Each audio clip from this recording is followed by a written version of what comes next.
പ്രധാനമന്ത്രി നരേന്ദ്രമോദിയുടെ സന്ദർശനത്തിന് ശേഷം ലക്ഷദ്വീപിന്റെ വ്യോമയാന കവാടമായ അഗത്തി വിമാനത്താവളം കഴിഞ്ഞ ഒരു വർഷത്തിനുള്ളിൽ വലിയ ഉയർച്ചയുടെ പാതയിലാണ്. കാണാം ഒരു റിപ്പോർട്ട്.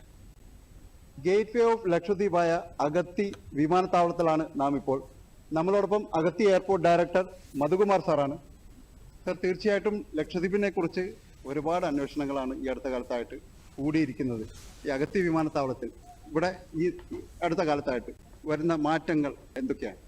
ഈ എയർപോർട്ട് 35 വർഷങ്ങൾക്ക് മുമ്പ് നിർമ്മാണം ആരംഭിച്ചു തുടങ്ങിയെങ്കിലും ബഹുമാനപ്പെട്ട പ്രധാനമന്ത്രിയുടെ സന്ദർശനത്തിന് ശേഷം, അത് 2024 ജനുവരി 2-3 തീയതികളിൽ ബഹുമാനപ്പെട്ട പ്രധാനമന്ത്രി ഇവിടെ സന്ദർശിക്കുകയുണ്ടായി. അതിനുശേഷം ഈ എയർപോർട്ടിന് ഉണ്ടായ മാറ്റം അനുവചനീയമാണ്. അതിന് മുമ്പ് ഇവിടെ ഒരു വിമാന സർവീസ് മാത്രമാണ് ഉണ്ടായിരുന്നത്. അതായത് അലയൻസ് എയറിന്റെ ഒരു വിമാന സർവീസ് ഇവിടെ ഉണ്ടായിരുന്നു. പക്ഷേ ബഹുമാനപ്പെട്ട പ്രധാനമന്ത്രിയുടെ സന്ദർശനത്തിന് ശേഷം നമ്മൾക്ക് വിമാന സർവീസിലും യാത്രക്കാരുടെ എണ്ണത്തിലും വളരെയധികം ഉയർച്ച ഉണ്ടായി. അതോടൊപ്പം തന്നെ അഗത്തി എയർപോർട്ടിനും ലക്ഷദ്വീപിനാകെ തന്നെയും അത് പ്രത്യേക ഒരു ഉണർവ് ഉണ്ടാക്കുകയുണ്ടായി. വിമാന സർവീസുകൾ കൂടിയതോടൊപ്പം തന്നെ ഇവിടെ ടൂറിസം മേഖലകളിൽ ഉള്ള ജോലി സാധ്യതയും ജോലിയും ആളുകളുടെ വരുമാനവും വർദ്ധിക്കുകയുണ്ടായി.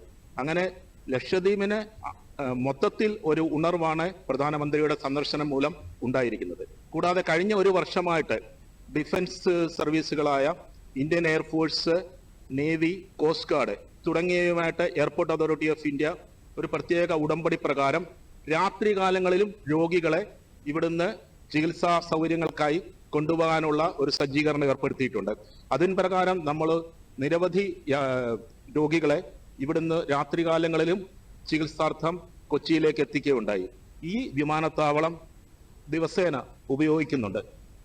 എന്നിരുന്നാലും ഈ ലക്ഷദ്വീപിലെ യാത്രാ സൗകര്യം ഇതുകൊണ്ടൊന്നും പൂർണ്ണമായിട്ടില്ല.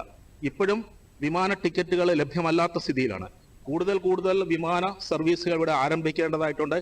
അതിന് നമ്മൾക്കിപ്പം ഒരു പാർക്കിംഗ് സൗകര്യം ഇവിടെ ഇല്ല. അതിനുവേണ്ടി എയർപോർട്ട് അതോറിറ്റി ഓഫ് ഇന്ത്യ ഇപ്പം മുൻകൈയെടുത്ത് അത് ഉടനെ തന്നെ കൊണ്ടുവരുവാനുള്ള ശ്രമം ആരംഭിച്ചിട്ടുണ്ട്. അതും കൂടി വന്നു കഴിഞ്ഞാൽ നമുക്ക് ഈ എയർപോർട്ട് കൂടുതൽ യാത്രാ സൗകര്യങ്ങൾക്ക് വേണ്ടി ഈ ഗേറ്റ് വേ ഓഫ് ലക്ഷദ്വീപ് എന്ന് പറഞ്ഞ രീതിയിൽ തന്നെ പൂർണ്ണമായും ഉപയോഗിക്കാൻ സാധിക്കുന്നതാണ്.